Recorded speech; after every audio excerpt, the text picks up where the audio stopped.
Amén, hermanos, que el Señor les continúe bendiciendo a todos de una manera especial. Reciban un saludo de su hermano Eury Corporán, recibiendo nuevamente de Dios la oportunidad de así hacer uso de su palabra en este hermoso día del Señor. En espera de que usted también se encuentre bien, les solicitamos que por favor se integre para que escuche este glorioso estudio y que al final del mismo también participe en las preguntas. Amén. A manera de inicio, hermano, queremos decir que nuestro estudio que tenemos para hoy se titula Jesús sana a un ciego de nacimiento. Tenemos ciertos objetivos los cuales queremos dar a conocer para que usted sepa a dónde queremos llegar con este estudio.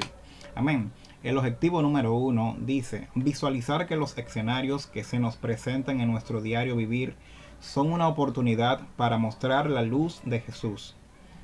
Objetivo número 2, comprender que la ceguera espiritual es solo sanada por Jesús. El objetivo número 3, entender que Dios utiliza nuestras situaciones arbitrarias para manifestar su gloria y su poder. Amén. Tenemos la base bíblica, la cual se encuentra en el libro de Juan, su capítulo 9, del 1 al 12. Y se lee de la siguiente manera. Al pasar Jesús vio a un hombre ciego de nacimiento, y le preguntaron sus discípulos diciendo, Rabí, ¿quién pecó, este o sus padres, para que haya nacido ciego? Respondió Jesús, no es que pecó este ni sus padres, sino para que la obra de Dios se manifieste en él. Me es necesario hacer las obras del que me envió, entre tanto que el día dura. La noche viene cuando nadie puede trabajar. Entre tanto que estoy en el mundo, soy luz del mundo. Dicho esto, escupió en tierra e hizo lodo con la saliva, y untó con el lodo los ojos del ciego, y le dijo, ve a lavarte en el estanque de Siloé, que traducido es enviado. Fue entonces y se lavó y regresó viendo. Entonces los vecinos y los que antes le habían visto que era ciego decían, ¿no es este el que se sentaba y mendigaba? Unos decían, él es, y otros, a él se parece. Él decía, yo soy. Y le dijeron, ¿cómo te fueron abiertos los ojos? Respondió él y dijo, aquel hombre que se llama Jesús hizo lodo, me untó los ojos y me dijo, ve al Siloé y lávate. Y fui y me lavé y recibí la vista. Entonces le dijeron, ¿dónde está él? Él dijo, no sé. Amén. Esta es la base bíblica, glorioso texto bíblico, ¿verdad? A manera de inicio, hermano, queremos decir que en este escenario que vamos a tratar el día de hoy, es un escenario donde Jesús, ¿verdad? Está hablando en temas anteriores de la luz del mundo, de que Él es la luz del mundo. Recuérdese que en una ocasión estuvimos tratando de que Jesús se encontraba en el templo y Jesús, viendo los candeleros que se encontraban en el templo, entonces alzó su voz y dijo, yo soy la luz del mundo. ¿Verdad? Yo soy la luz del mundo, el que me sigue no andará en tinieblas. Para esos tiempos era cuando estuvimos hablando de que realmente en esos momentos estábamos hablando de los tabernáculos, de la fiesta de los tabernáculos, que yo sé que ustedes saben y aprendieron a qué nos referimos cuando hablamos de la fiesta de los tabernáculos. Dijimos que ¿verdad? Eran las celebraciones que hacían los israelitas para recordar el favor de Dios recibido durante la peregrinación en el desierto. Todas esas maravillas que Dios hizo se recordaban durante la fiesta de los tabernáculos. Ahora bien, en este tema acá estamos hablando de que Jesús, ¿verdad?, sana a un ciego de nacimiento. Pero ¿qué sucede? Que estando Jesús en el templo donde se desarrolla este escenario, después de Jesús salir del templo, entonces en el transcurso del camino Jesús se encuentra con un hombre que estaba ciego en el camino. Para este ciego, hermano, imagínese la situación del ciego que había pasado tiempo en esa situación de ceguera, nunca había visto la luz en su vida, nunca había visto a nadie, era ciego, simplemente lo único que podía ver era oscuridad, no podía ver nada puesto que era ciego. Este hombre, hermano, había nacido con esta dificultad, con esta enfermedad y no podía ver la luz. Esta persona siempre paraba mendigando y se sentaba cerca de los alrededores del templo, en un lugar que pasaban muchas personas para pedirle limosna. Entonces vemos que en este escenario es que se está desarrollando este estudio bíblico que estamos tratando en esta noche. Pero queremos decir que en el libro de Juan, su capítulo 8, verso 12, Jesús da esta declaración: yo soy la luz del mundo. Yo soy la luz del mundo. El que me sigue no andará en tiniebla.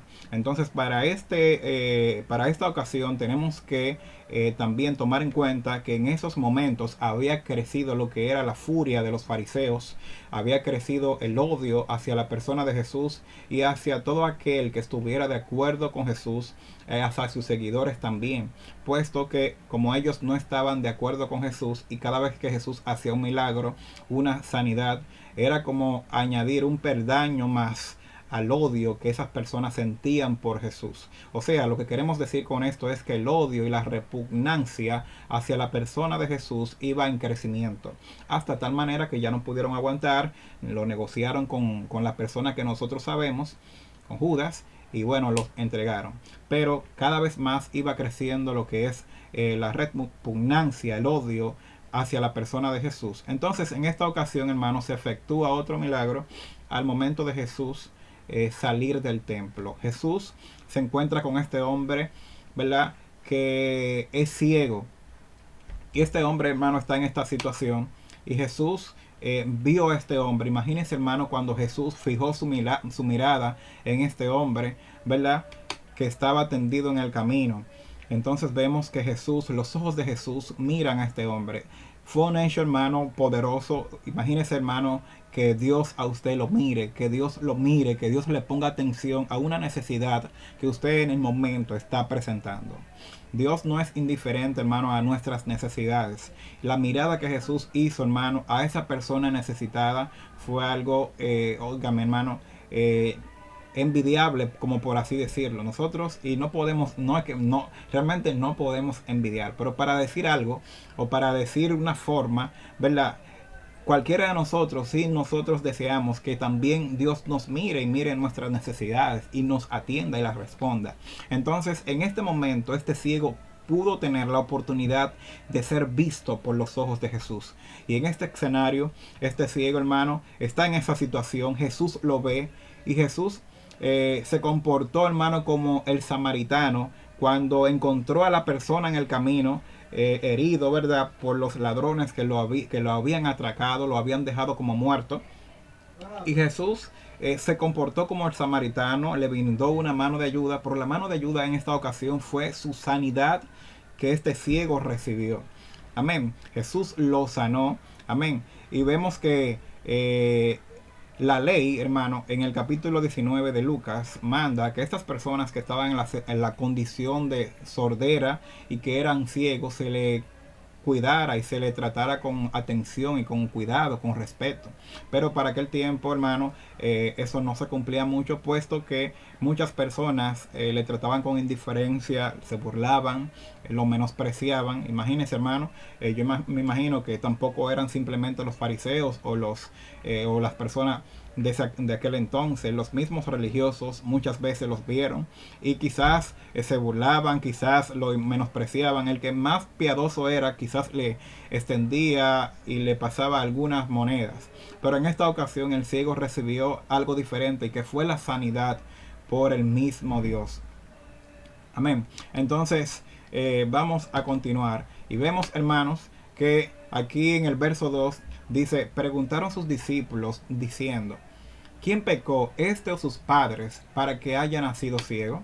Entonces los discípulos, hermano, interrogan a Jesús. Para los discípulos, realmente, el que una persona esté en esta situación, para ellos rápidamente lo relacionaron con un pecado que había cometido esa persona.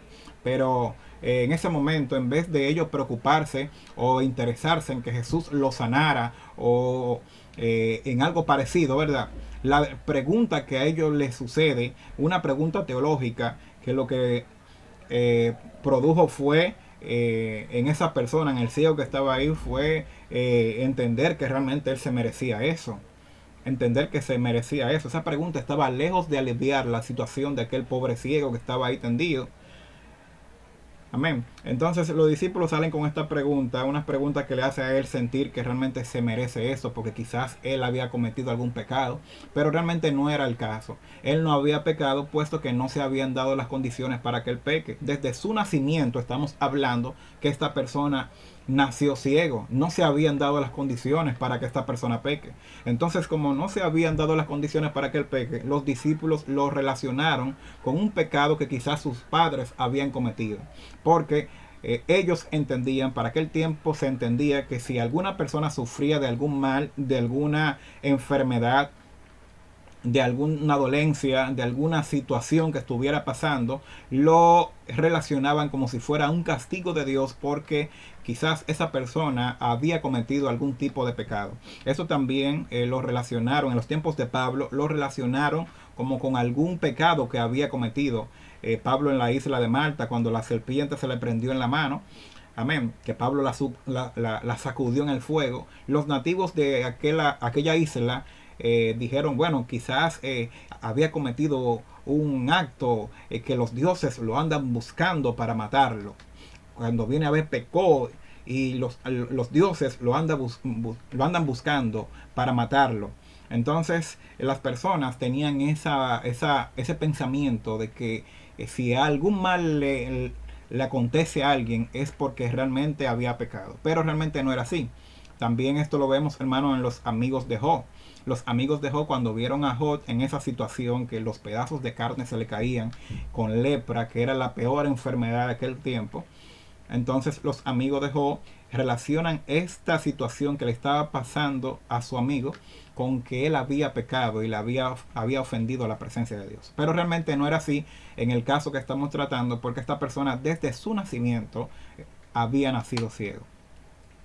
Entonces en el verso 3 dice, respondió Jesús, no es que pecó ni sus padres, sino que para que la gloria de Dios se manifieste en él, él estaba así. ¿Sabía usted, hermano, que hay milagros que están esperando por usted? Amén. Hay situaciones que muchas veces el Señor nos permite estar viviendo, teniendo la experiencia negativa. Muchas veces es para Dios glorificarse en nuestras vidas. Amén. Hay otras situaciones que son provocadas por nosotros mismos, pero hay situaciones que Dios la permite para Él mismo mostrar su gloria en nuestra vida. Las enfermedades nosotros conocemos que son consecuencia, ¿verdad?, de la caída de la raza humana, cuando el hombre, Adán y Eva, pecó. A partir de ese entonces empezaron las enfermedades. El inicio de las enfermedades se remontan al momento cuando Adán y Eva pecó. A partir de ahí se inauguraron las enfermedades en el hombre. Amén. Porque el pecado trae sus consecuencias. Y una de las consecuencias del pecado es las enfermedades que asedian la salud de las personas. Entonces, Dios, hermano, aprovechó esta situación de este ciego para él mostrar su gloria y su poder en la vida de este hombre que había nacido de esa manera, que había tenido, hermano, esta enfermedad de nacimiento. Y también, hermano, en muchas ocasiones, dicho sea de paso, a nosotros nos pasan cosas que quizás no entendemos, y quizás no entendemos porque Dios nos permite estar pasando por tales situaciones o por qué nos pasan tales cosas, pero nosotros no nos imaginamos que lo que Dios nos ha puesto es porque más adelante Dios va a hacer algo en nuestras vidas, se va a glorificar de una manera tal que Él lo tiene reservado para un momento en específico. Lo que sí nosotros tenemos que no dejar en nuestras oraciones es el pedirle al Señor que nuestras vidas siempre lleve a cabo su voluntad, que siempre se haga la voluntad de Dios en nuestras vidas y no egoístamente la de nosotros necesariamente. Entonces Dios es tan majestuoso, hermano, que utiliza las tragedias, las desgracias para él manifestar su poderosa gloria, como en el caso de cuando se muere Lázaro, ¿verdad? Cuando Lázaro se muere, tenía 4 días de muerto. Eso fue una tragedia, fue una muerte. Esa familia estaba destrozada, llorando. Más sin embargo, Dios había permitido esta situación para él glorificarse. Continuamos. Vamos a ver lo que nos dice el verso 4. Me es necesario hacer las obras del que me envió, entre tanto que el día dura. La noche viene cuando nadie puede trabajar. Aquí Jesús, hermano, está diciendo algo muy interesante. Me es necesario trabajar, hacer las obras del que me envió. Lo que está diciendo con eso, las obras del que me envió, es aquí dejando entrever una forma de vida, una forma de accionar que no se correspondía con sus propias voluntades, sino que era directamente la voluntad de Dios. O sea que Jesús vino para complacer la voluntad de su Padre. Y lo que hacía era para complacer la voluntad de su Padre. Él no vivía por su propia cuenta, ni tampoco hablaba por su propia cuenta, sino que todo lo que hacía, vivía y hacía, todo lo que accionaba era para agradar la voluntad de su Padre. Entonces aquí Jesús está desatando una declaración bien fuerte y bien interesante. Entre tanto que el día dura, la noche viene, cuando nadie puede trabajar.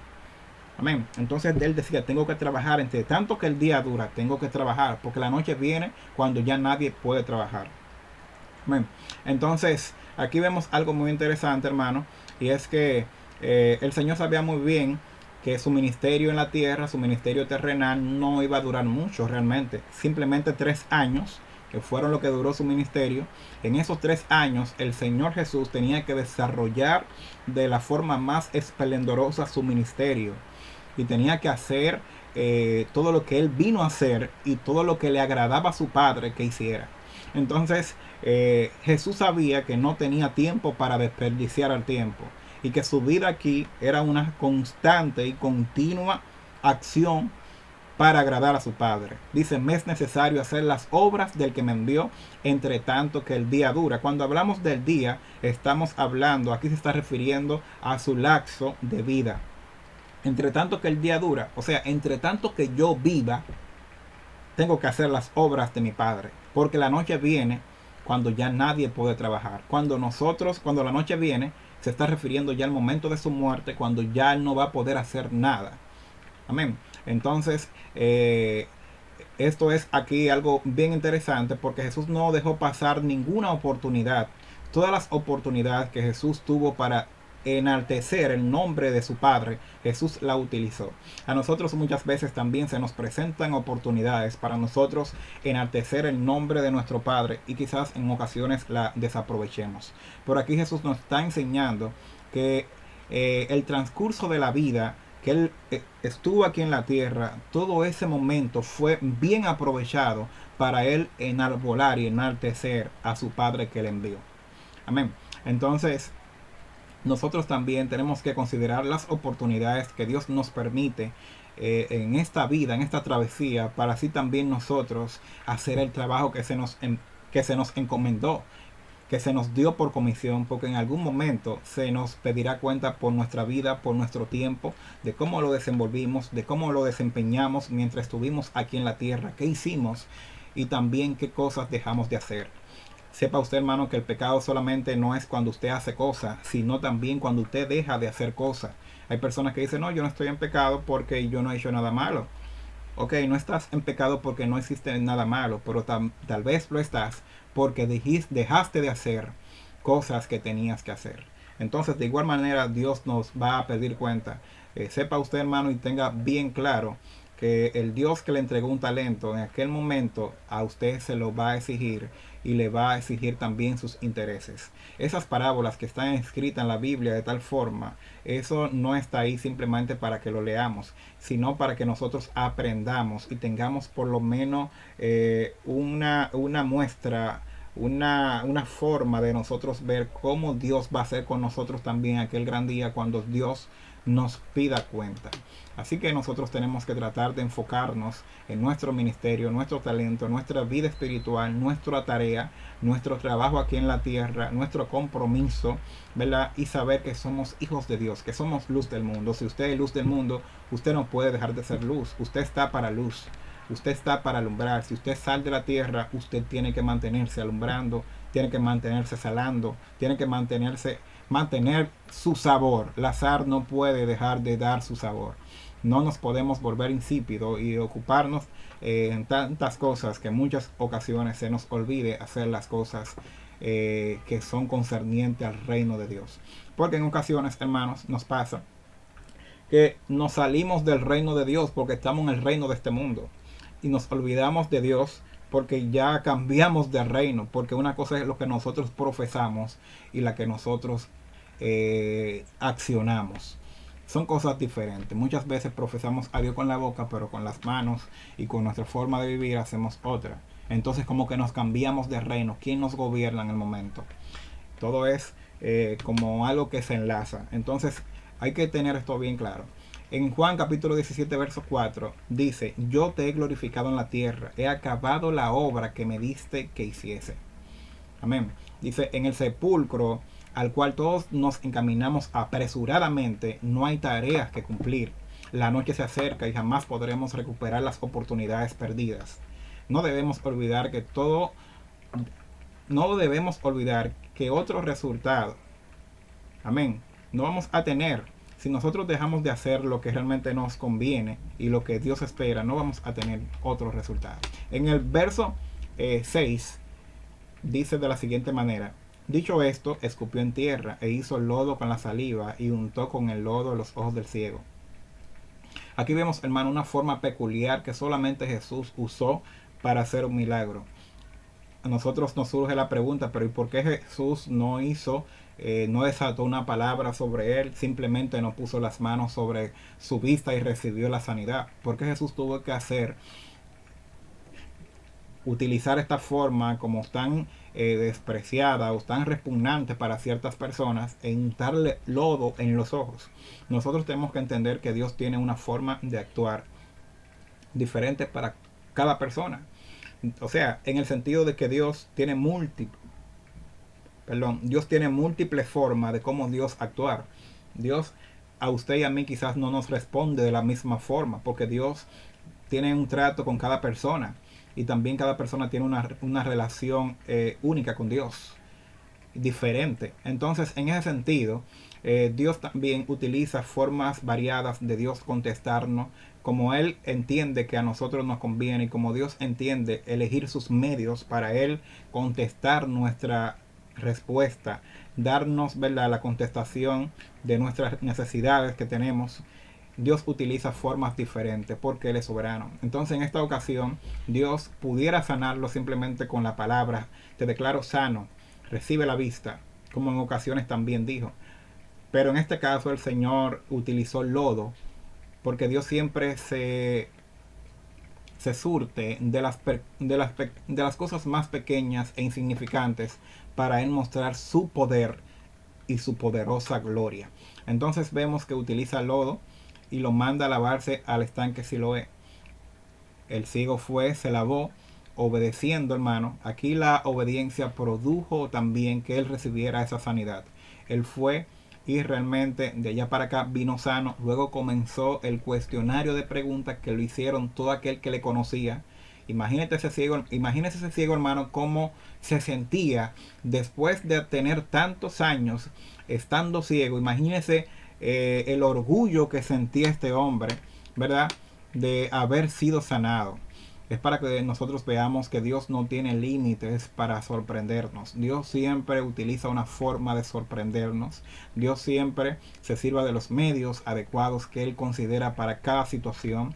Dios tiene múltiples, un escenario, ¿verdad?, de formas de Dios glorificarse en nuestras vidas que siempre nos sorprende. Entonces vemos, hermano, que este hombre recibió esta sanidad. Los fariseos entonces comenzaron a preguntar a los familiares, los vecinos, las personas que conocían a este hombre, comienzan a interrogar: ¿quién te sanó? ¿Quién lo hizo? ¿Tú no eres el ciego que andaba mendigando? Sí, yo soy. ¿Quién te sanó? Jesús lo hizo. El que se llama Jesús. Óigame, hermano, todo poderoso milagro. Entonces, imagínese, hermano, la forma de cómo andaba este ciego, gozoso, emocionado, hermano, la sensación que sentía este hombre después de tener tanto tiempo en esa situación, ver la luz por primera vez, ver la forma de las cosas, los animales, los árboles, ver el entorno, ver el paisaje del entorno, la naturaleza, ver todo, hermano. Este hombre, este ciego, yo me imagino, hermano, que estaba tremendamente emocionado. Y así es, las manos de Dios en nuestra vida, cada vez que nosotros vemos las obras de Dios, las maravillas actuando en nuestro favor. Así que hermanos, esperando que este estudio, ¿verdad?, sea de bendición, les decimos que realmente Jesús tiene la capacidad de responder cada una de nuestras necesidades. Solamente dejemos que los ojos de Dios nos miren. Pongámonos donde el capitán nos vea. Fíjese que este hombre se puso en un lugar donde Jesús iba a pasar por ahí. Este hombre acostumbraba a ponerse en aquel lugar. Y para esa ocasión Jesús lo vio y recibió su sanidad. Así que hermanos, Dios les continúe bendiciendo, Dios les guarde y que Dios les bendiga más.